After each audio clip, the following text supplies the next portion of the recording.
In this video, I'm going to talk a little bit about the U substitution technique for integration.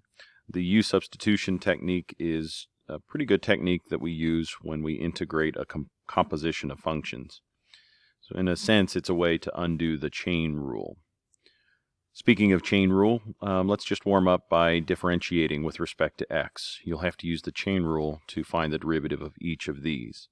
So please pause the video now and try these on your own. Resume playback in a moment to check your work. Okay, so with the chain rule, we have to identify an inner function and an outer function. And the general rule states that we take the derivative of the outer function and we keep the inside function alone, and then we multiply by the derivative of our inner function. So in this first case, I treat it like this cube. Something cubed is our outer function. So something cubed would have the derivative of 3 times that something squared. So I left the inside alone as it was, and then multiplied by the derivative of the inner function, which in this case was 4x. And I combined these terms, rewriting them in the front there to report this final answer. Similarly, with the second equation, I treated sine of x as our outer function, therefore 4x is our inner function. So the derivative of sine is cosine, and we keep the inside function alone, but then multiply by the derivative of the inside, and we have cosine of 4x times 4, or in other words, 4 times cosine 4x. In the last example, I treated the cosine function as our inner function, and natural log as our outer function. So the derivative of natural log is 1 over x, or in this case 1 over our inner function, and we turn around and multiply by the derivative of our inner function right away. And I can rewrite that as negative sine divided by cosine, and also I recognize that sine divided by cosine is tangent. Now it is important to note here that due to domain restrictions, we have to be a little bit more careful with this derivative. The cosine of x result must be greater than 0 because the argument inside of our logarithm must also be a positive number. So the only way that a logarithm can be computed is if its argument is positive. So for that reason, we would note that cosine of x must be positive. And if you think of a unit circle, cosine of x is only positive in this region here. So the x values that we utilize as far as our domain restrictions go, is that all x values have to exist between pi over 2 and negative pi over 2 radians. So it's necessary for us to consider domain restrictions, although it's easy to forget. In this particular case, this antiderivative rule only works when x exists between negative pi over 2 and pi over 2. So that set of problems was just meant to be a warm-up here to get you used to thinking about the chain rule and working with it. For the remainder of the video, I have several examples of how to integrate the composition of functions, how to use the U substitution. And in general, we follow these 6 steps, although not all 6 steps are necessary all the time. But the first thing that we're going to do is establish our U coordinate, our U substitution, or U component. Generally, U is the inner function, and if you think of a composition of function as f composed with g, then the inner function is our g of x. We will differentiate the U variable with respect to x and isolate our differential dx if necessary. Sometimes dx is by itself already, and we have a nice perfect substitution, but that's not always the case, and I'll show you some examples of that. Once we've rewritten the U substitution component and found its differential, we'll substitute back into the original function and integrate the original function with respect to U as opposed to with respect to x. Once we integrate against this new variable, we can complete the process. Usually it's easier this way. That's why we have the U substitution technique. But when we're done, we need to back substitute back into variables that contain the letter x. So that may not make a whole lot of sense right now as I walk through the steps, but if I illustrate those with a few examples, I think it'll become a bit more clear. So here we go. First things first, I'm going to try to identify my inner function, and I'm going to call that the u variable. So it looks to me like we have an inner function. That inner function is 2x plus 1. So the second step is to differentiate with respect to x. So I'm going to find the derivative with respect to x on both sides of this equation. So again, I've established the u function. I'm now differentiating with respect to x.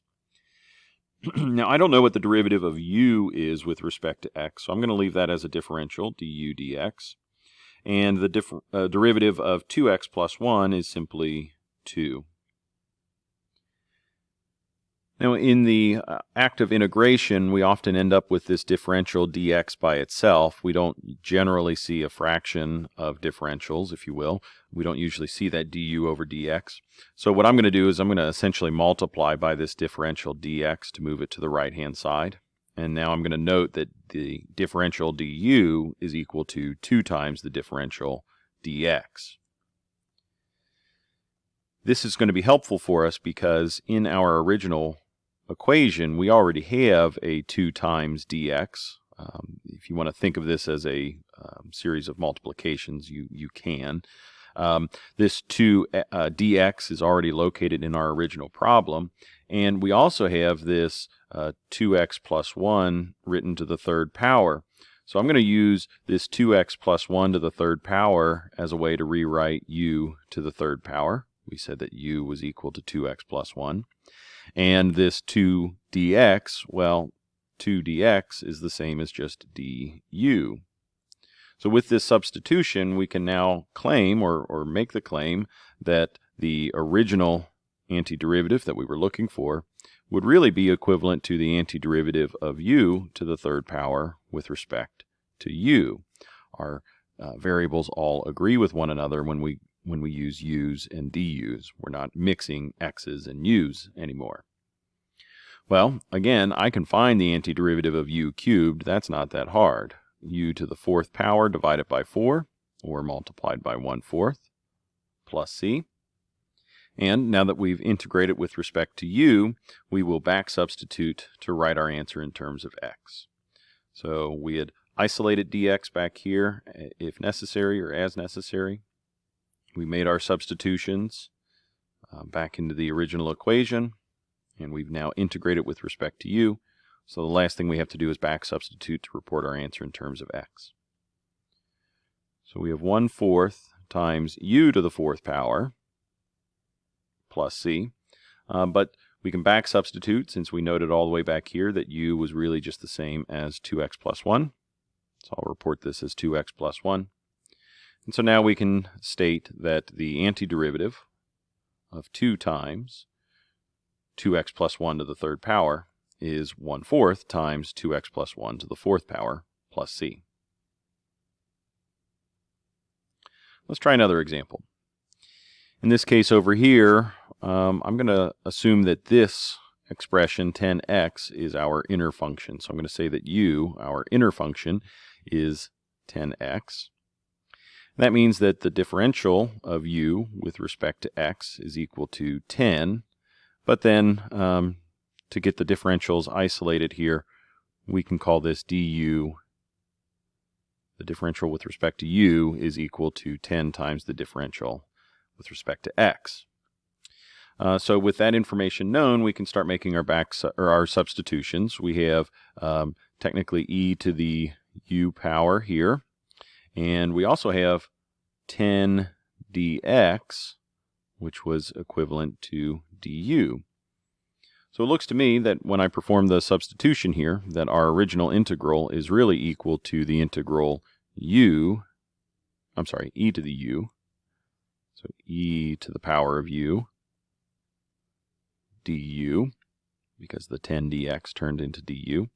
And I can find the antiderivative of e to the u power. That's just e to the power of u plus c. And if we back substitute, u was actually the same as 10x. So e to the 10x plus c is our antiderivative of the original equation.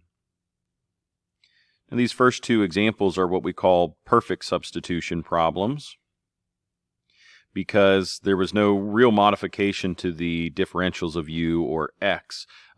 Components of the dx were directly substituted with the du differential. It doesn't always work that way, but u substitution can still be a benefit to us. So let's take a look at another example over here. This time we're going to have not quite a perfect substitution. This time, hopefully you recognize that u, our inner function, is going to be x to the 5th plus 6. That means that du is going to be 5x to the 4th dx. You may notice that I've skipped a step here. Instead of reporting du over dx and then multiplying the dx over, I'm just going to show du as it is using this straightforward math. Now du is going to be able to replace 5 times x to the 4th, but if I look back at the original problem, all that I have is x to the 4th dx. I don't have the 5x to the 4th. So if I divide both sides by 5, or multiply both sides by 1/5, I can move that 5 to the left-hand side of the equation, and now I have 1/5 du is equal to x to the 4th dx. So now, in my original problem, when I see x to the 4th dx, I'm going to replace that with not just du, but I'm going to replace that with 1/5 du. On the interior, I still have my u expression raised to the 9th power in this case, so I can make that substitution and proceed. So our original problem, when written in terms of x, could be rewritten in terms of u, so that we have u to the 9th power times 1/5 du. Okay, so the 1/5 du has replaced the x to the 4th dx. Well, like any other integral, I can move the 1/5 to the outside of the integration symbol, and I can integrate u to the 9th power. Well, u to the 9th power would be u to the 10th power divided by 10, or multiplied by 1/10, plus c. So we now have 1/50th, if you will, u to the 10th power plus c. So I'm just multiplying this 1/5 into the fraction. And then finally we can back substitute 1/50th times x to the 5th plus 6 to the 10th power plus c. And this equation now represents the result to the antiderivative of the original problem. And we've got one more example like this to take a look at. This time the u substitution may not be as obvious, but I'll try to help you out here. If you've noticed along the way in each of these examples, the inner function, the u value that we use, tended to have a derivative that already existed elsewhere in the function. And so you might be looking at this and being a little bit confused. What's our inner function and what's our outer function? Well, I'm going to claim that my inner function is cosine of x, because the derivative of that inner function is sine of x with respect to x. Let me slide that over here so that you can see that a little bit better. Sine of x with respect to x. And we have sine x with respect to x, sine x dx, inside the equation already. So that to me is a good indicator that our inner function is going to be cosine. If we had tried to say that our inner function was sine, well, its derivative is negative cosine, but we don't have just cosine or negative cosine. We actually have cosine cubed. And that's not really a good indicator for our u value in this case. So this is the one that I'm going to go with. So anywhere that I see sine x dx, I'm going to replace that with du. And anywhere that I see cosine x, I'm going to replace that with u. And so we've got u cubed here. The antiderivative of cosine cubed of x times sine of x dx is going to be the same as the antiderivative of u cubed with respect to u. Well, that's not too difficult. We have the antiderivative of u cubed, which is u to the 4th power, divided by, I just realized something, divided by 4 here, plus c. We've got to make a correction. The derivative of cosine is not sine. The derivative of cosine is the opposite of sine. So since we didn't have a negative symbol here, sorry, I misspoke a minute ago, but we don't have the negative symbol built in, so let's go ahead and isolate that. Let's multiply both sides by -1, and we can now make the claim that negative du is going to replace sine of x dx. So let's see here, I should have replaced that with negative du, or -1 du. So that means that my antiderivative is not just u to the 4th divided by 4, but negative u to the 4th divided by 4. Okay, I think we're in better shape now. So we've made the substitution. We found the antiderivative with respect to u, or based on the letter u. Now we'll back substitute to report our answer using the original trig functions. So I'm also going to write this as a fraction. -1/4 times cosine of x to the 4th power plus c, or in other words, -1/4 cosine to the 4th power x plus c. Both of those would be just fine. So in both of these examples here, I would say that they were non-perfect substitutions. And they were non-perfect because we didn't find our du replacement directly. We ended up having to do just a little bit of work to make an appropriate substitution back in the original problem. But again, not too bad. The derivative of our inner function existed within the original function as it were, so that indicated to me that the u substitution technique was appropriate for use here.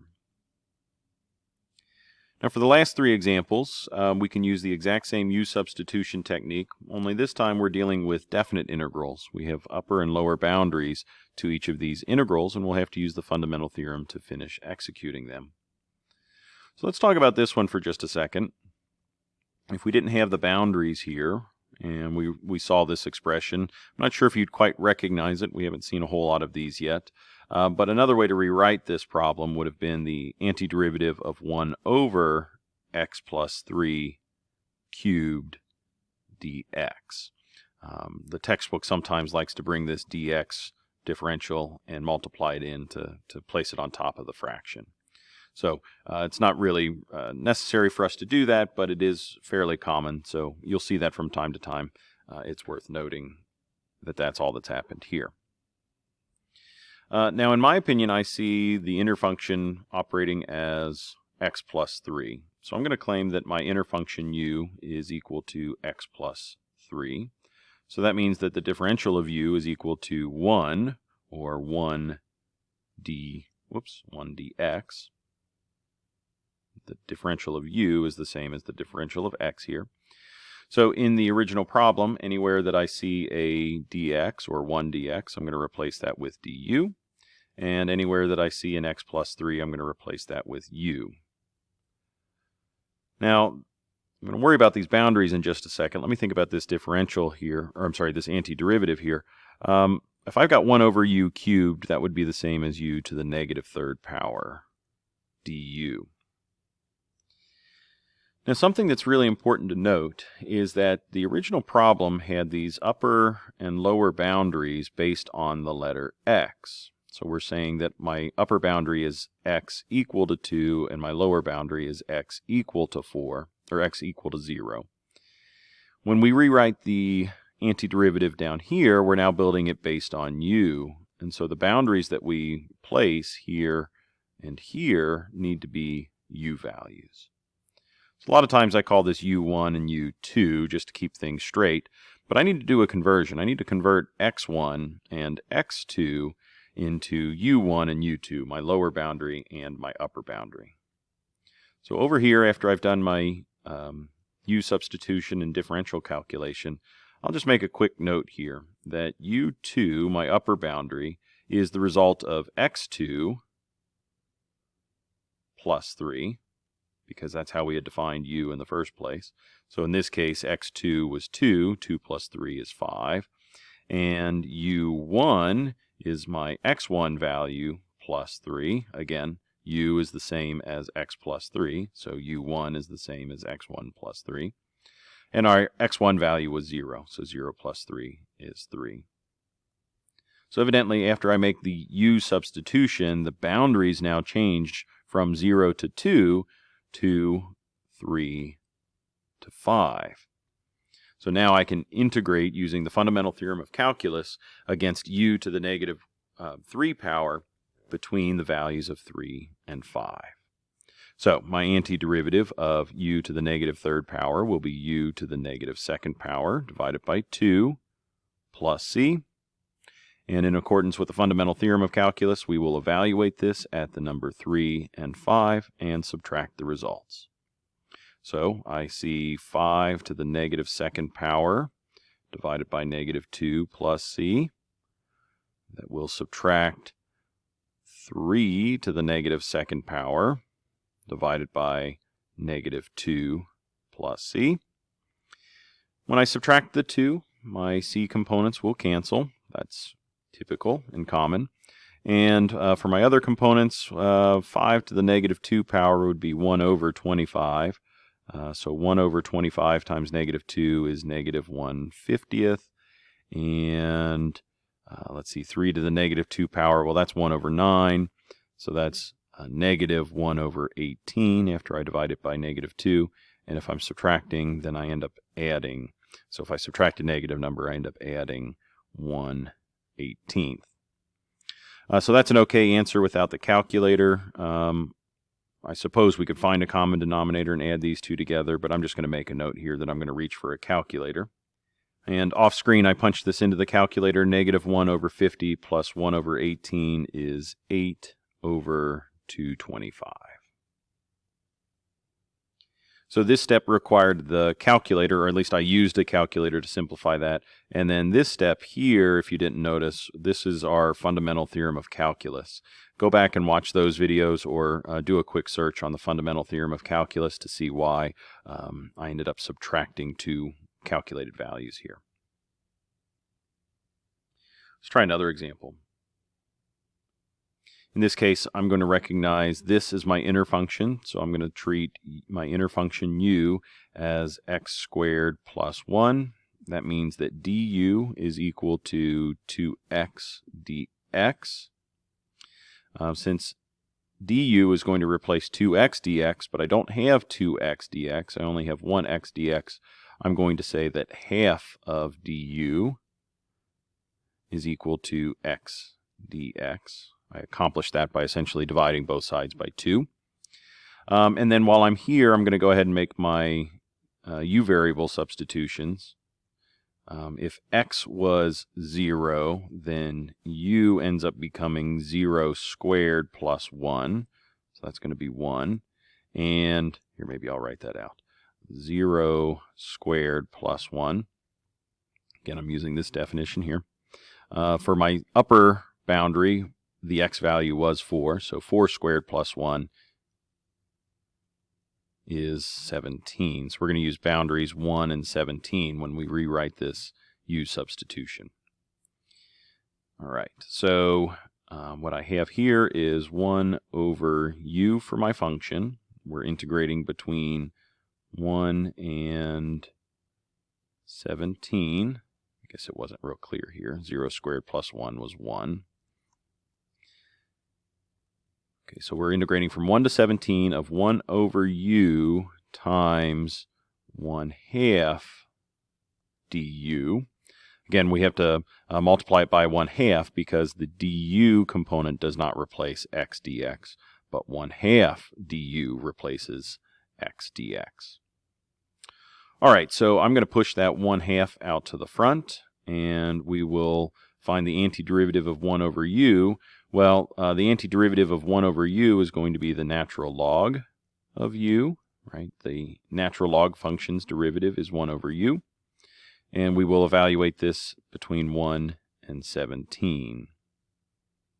I did forget my c component here, but that's fairly commonplace to drop this when using the fundamental theorem. We know that those are going to cancel anyway when we perform the subtraction. So I have 1/2 that needs to multiply by the natural log of 17 minus the natural log of 1. Well, the natural log of 1, that ends up equaling 0. right? The logarithm of 1 is always equal to 0. So what we're left with is 1/2 natural log 17. So evidently the area under this curve between an x value of 0 to 4 is exactly the same as the area under this curve between 1 and 17, and both of those come out to be equal to half of the natural logarithm of 17. So let's finish one last example and call it quits. This time I think my inner function would be sine of x. The derivative of my inner function would be cosine of x dx, and I'm getting it right this time. The derivative of sine is cosine. Fortunately for us, we do have cosine of x dx, so this is going to be a perfect substitution. We should recognize our boundary changes. So our lower boundary with an x value of 0 is equal to sine of 0, which is equal to 0. And for our upper boundary, u2, well, that would be sine evaluated at pi over 2, and the y component at pi over 2 radians is equal to 1. So evidently the area underneath the curve associated with this equation is actually equal to the area between 0 and 1 of this equation, just u to the 4th power du. And I can actually compute this differential much easier as well. It's going to be u to the 5th power divided by 5, evaluated at 1 and 0. So we have 1 to the 5th power divided by 5 minus 0 to the 5th power divided by 5, which is 1/5. 1/5 minus 0/5 is 1/5. So I recognize that that's a lot to take in a single video. I certainly hope that you'll be asking some questions when we see each other in class, or that you send me a message through Schoology or by email if you have questions about the work that we've done so far. But we've now computed antiderivatives using the u substitution, and we've computed definite integrals using u substitution and antiderivatives as well. So two really big concepts here, and if you have questions, please let me know. Otherwise, have a great day, and thanks for watching.